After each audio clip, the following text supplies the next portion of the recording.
Will torture at the hands of Brainiac force Kal-El to be the son of the demon that Raish always wanted? Well, let's hop into the pages of Absolute Superman issue number 11 and find out together, shall we? So then, as this issue opens up, we're treated to what looks to be a flashback to Krypton before the fall. We see Lara and Jor-El being brought before the Science Council and found guilty by a simulated jury of their peers before getting what is essentially the space equivalent of hung from the neck until dead. Young Clark can simply not handle the horror that he's seeing, and he ends up going absolutely nuclear and taking out the entire council. Now, naturally, none of this is true, and as we soon discover, this is all actually just a clever simulation put together by Brainiac in an attempt to try and break Kal-El's spirit for Ra's al Ghul. The idea being, if they keep upping the intensity of these scenarios over and over again, then eventually killing will become second nature to the Superman. And he will finally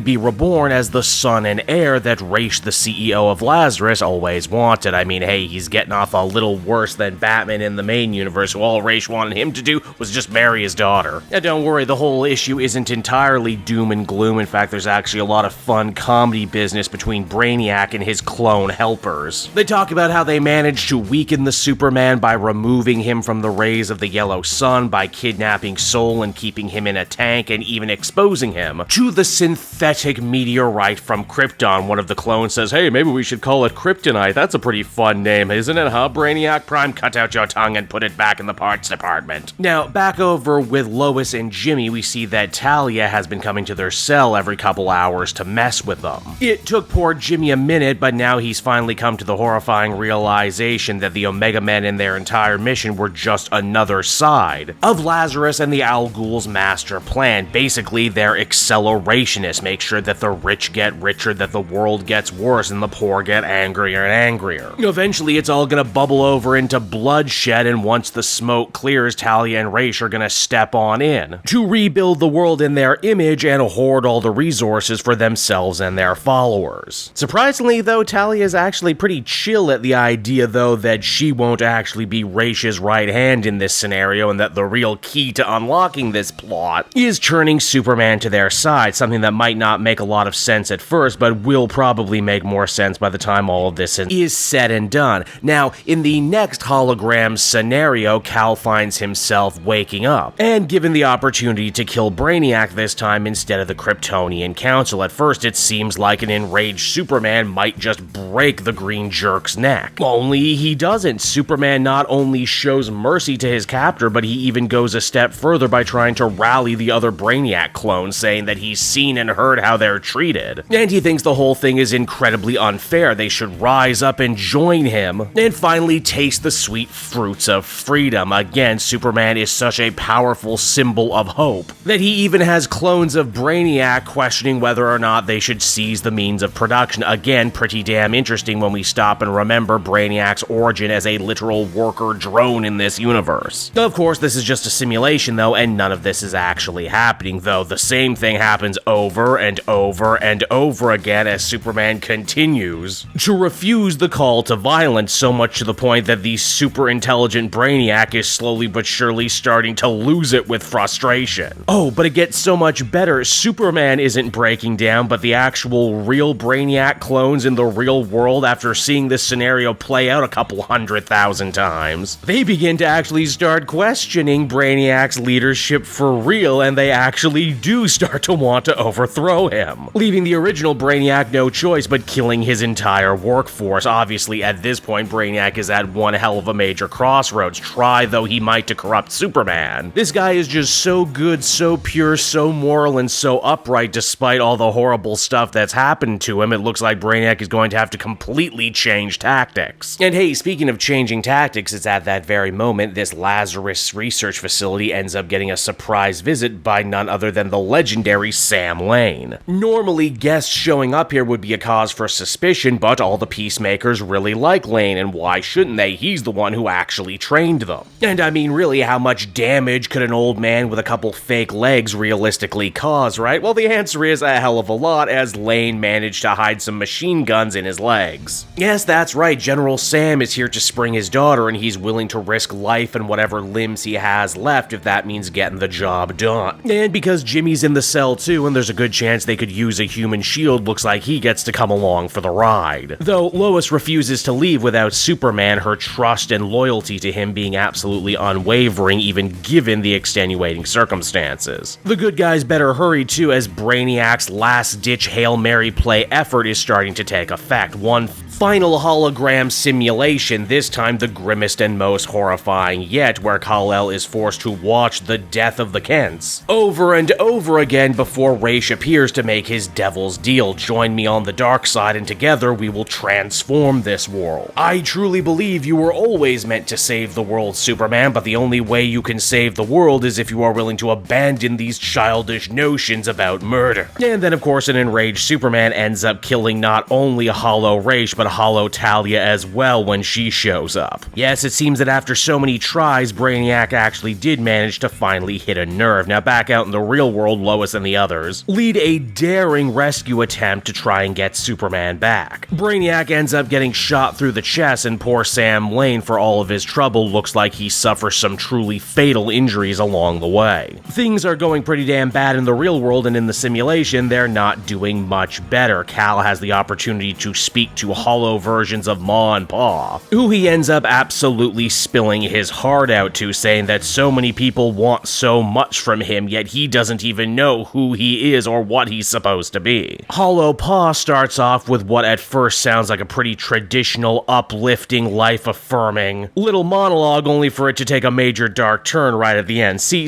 if you can catch it. We're so proud of you and what you done here. Just keep doing it. Get out there and kill 'em all, son. Ah, so we're doing the Kevin Costner version, I see. And yeah, this time when an enraged Superman actually wakes up in the facility for real, he grabs Brainiac and looks like he's going to 100% break his neck for real this time. He's only stopped at the very last second by the Soul System coming back online, re-establishing himself as Superman's cape, and then seemingly blowing up the entire building with everyone still inside. Or maybe the building just kind of did that on its own, I'm not 100% sure. And so that was Absolute Superman issue number 11, everybody, and everything that I've liked about this series and everything that Jason Aaron has done right continues to be true in this issue. Mainly, you know, how does a Superman manage to be the symbol of hope that we all know and love him to be in a world that has less hope than ever, and when he has lost so many of his own personal anchors and guiding lights? And yet, despite all of that, still continues to fight extra hard to honor life and not cross that last line. Even if doing all of that just gets harder and harder by the day. I wouldn't say this new issue offers up any particularly new angles or ideas about the central theme, but it's still a pretty good verse in the same old song. I do appreciate the nice juxtaposition between Superman and Brainiac now that they've had basically a whole issue to bounce off each other. I've always been a big fan of the whole evil cannot possibly ever hope to understand good concept, as well as the idea that not all different Brainiac variations are created equal and some of them can actually end up seeing the light and embracing hope in their own way. Overall, though, I'd give this one a 7.5 out of 10. Pretty good, maybe not as good as the issue that preceded it, but I am enjoying it and I'm hoping this arc can end in a nice, big, explosive, satisfying way.